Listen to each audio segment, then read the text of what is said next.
اللہ کے نزدیک تم سب میں باعزت وہ ہے جو سب سے زیادہ پرہیزگار ہے۔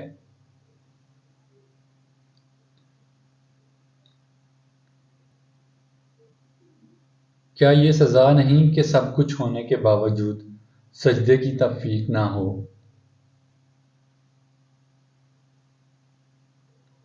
موت تو آتی ہی ہے، اے خدا، کیوں نہ سجدے میں آ جائے۔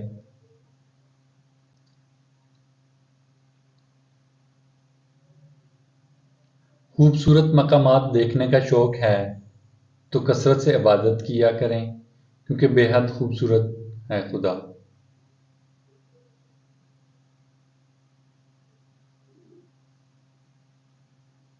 رات کی تنہائی میں جب آسمان کے نیچے بیٹھ کر روتا ہوں تو معلوم ہوتا ہے کہ اللہ کے سوا کوئی اپنا نہیں ہوتا۔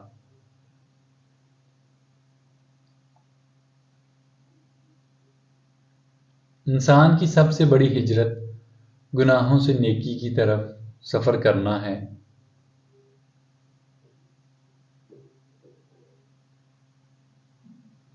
چاہتوں میں سب سے بہترین چاہت حضرت محمد صلی اللہ علیہ وآلہ وسلم کی چاہت ہے۔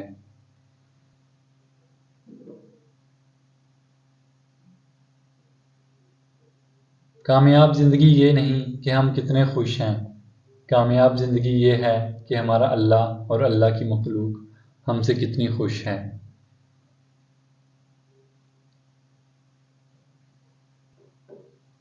بصیرت اور تقویٰ انسان کو اس وقت حاصل ہوتا ہے جب وہ ایسی بات پر شکر ادا کرے جس پر صبر کرنا بھی مشکل ہو۔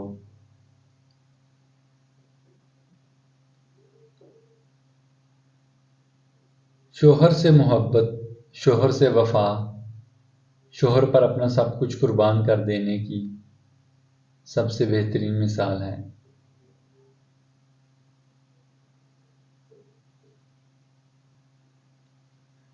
میری تمنا بس اتنی سی ہے یا رسول اللہ، آخری سانس سے پہلے آپ کے روضے کا دیدار ہو جائے، آمین۔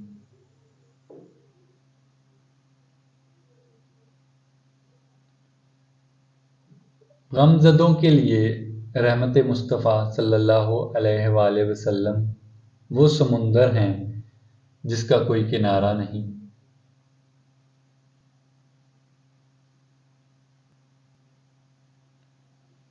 خوبصورت ترین صبح وہی ہے جو اللہ کے ذکر سے شروع کی جائے۔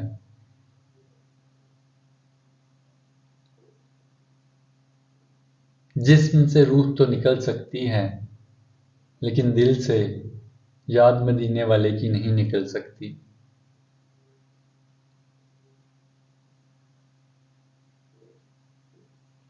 دنیا کی عظیم عورتوں میں ایک عظیم ترین عورت حضرت عائشہ صدیقہ ہیں۔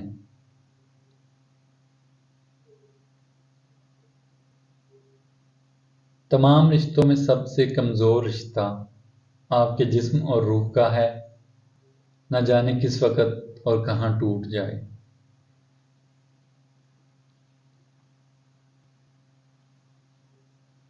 حضرت ختیجہ نے فرمایا، عورت کے لیے بہترین زیور پردہ ہے، اور پردہ دار عورتیں جنت میں میری بیٹی فاطمہ کے ساتھ ہوں گی۔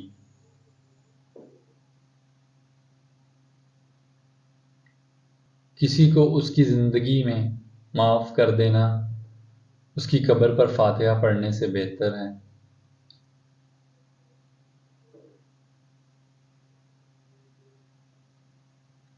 حضرت علی نے فرمایا، اگر میری زندگی میں دکھ نہ ہوتے تو میں اپنے رب کے ساتھ دعا کا راستہ کیسے نبھاتا۔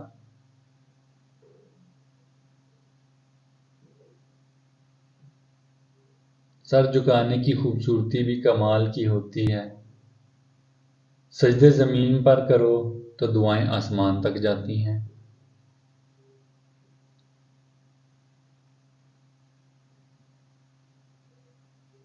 دنیا کا سب سے اچھا دوست اللہ ہے، بہت جلدی مان جاتا ہے، پرانی باتیں بھی یاد نہیں کرواتا، کبھی مایوس نہیں لوٹاتا اپنے در سے۔ امید کرتا ہوں آپ کو آج کی ویڈیو اچھی لگی ہوگی۔ ویڈیو کو لائک اور شیئر کرنا نہ بھولیے گا اور چینل کو سبسکرائب ضرور کیجیے گا۔ جزاک اللہ۔